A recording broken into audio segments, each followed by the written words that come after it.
Hey friends, so in the last video we completed the CRUD operations for our Notes API. So in this video we will add authentication on the Notes API.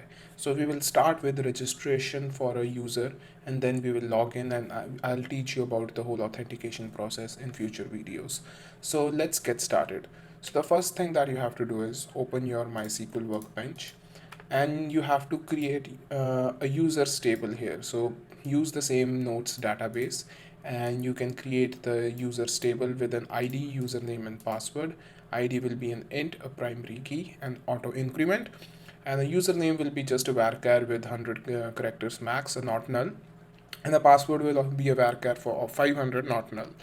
So we just create this table, and now if we do select start from users, you can see that we have the ID, username and password, and empty table here. So the next step that we will do is we will go to our IntelliJ IDE, and then we will create an entity here that will represent our user database. So we'll do right click, new Kotlin file. We'll just create a Kotlin file here, and we will name it user entity. So not an interface. So this will be again of type object user entity, and again it will basically inherit from table from the KTORM package, and nothing here again. And here we will write the name of the table that we defined in MySQL here.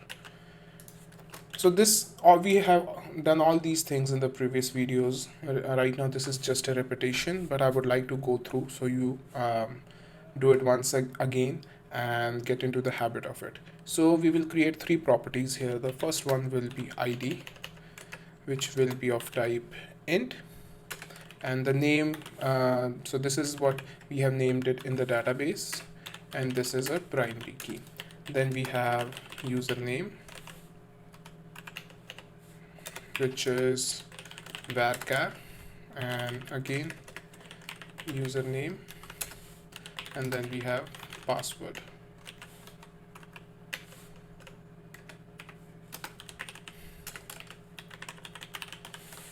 So that is all we have to do for our user entity here. So the next thing that we will do is we will create a new endpoint called register. So for that, in our routes folder, in our routing folder, basically we will create another router here. So we will right click Kotlin class file, and we will name it authentication router. We will add it into our git package, and then here we will create our function to create the routes that will relate to registration and login. So we will create an extension to application and name this extension as authentication routes, and then we will get the database object here because we will be using it to insert the username in the database. So now we will create the first route for our authentication routes. We'll create the routing here, and then we will create a post endpoint, which we will name it as register. So now whenever we basically send a post request to register, this endpoint will be called, and we will go back to our I think configure routing, where we have, so in below the nodes route we will call the authentication routes as well. So, and what's the next step we have to do after this is we have to create the model that will represent the body of a request. So in this case, when we will make a request from our postman or any front end, we will be sending username and password. So in the models folder, we will create a Kotlin data class, and we will name it as user credentials, and we'll add two properties. First one will be username of type string, second one will be password of type string. So we will go back to our authentication router here, and then As we have done before, we will read these credentials from the body of our request. So what we will do is we'll do user credentials call dot receive, and here we will do is user credentials. So now this is of type user credentials, and it will read the username and password from the body. And now what we will do is we will convert our username to lowercase.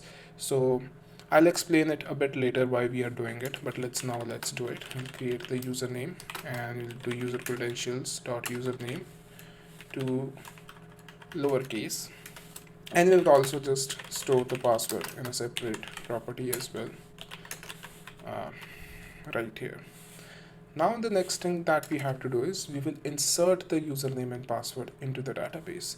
So we'll use our DB object called the insert, and we will define which entity or which table are we inserting the values in. So in this case it's user entity, and we will call set and then it dot username, uh, and then we'll do set it dot password and set the password here. We don't need a comma. So now what we can do here is we can just test this one first. So we'll do call dot respond text values inserted, right? So now let's run this application. I'll open Postman. So the application is running here, and we will go back to Postman. We will copy this URL and we will create a new endpoint, and this will be register of type post. In the body we will be sending the JSON here, and the first was username, so we will say John Doe and password as password. So let's try making a request.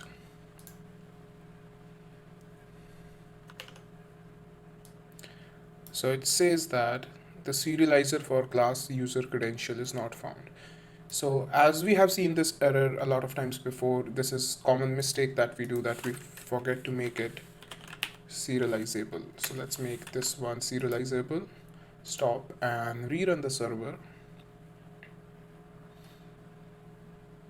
It's running again. Let's try one more time. So it says 200 OK, values inserted.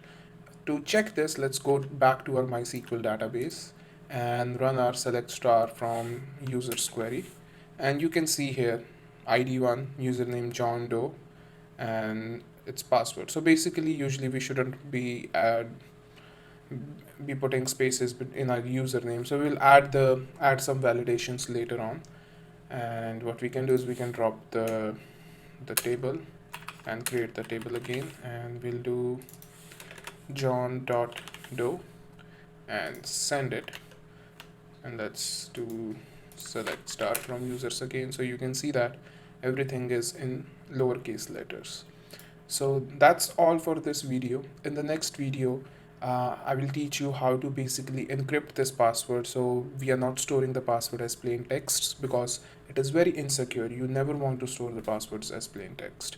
So thank you for watching this video. I hope you enjoyed it, and sorry I haven't posted any videos last week. I was a bit busy, but I will try to be more regular from this week and onwards. Thank you for watching again. See you in the next video.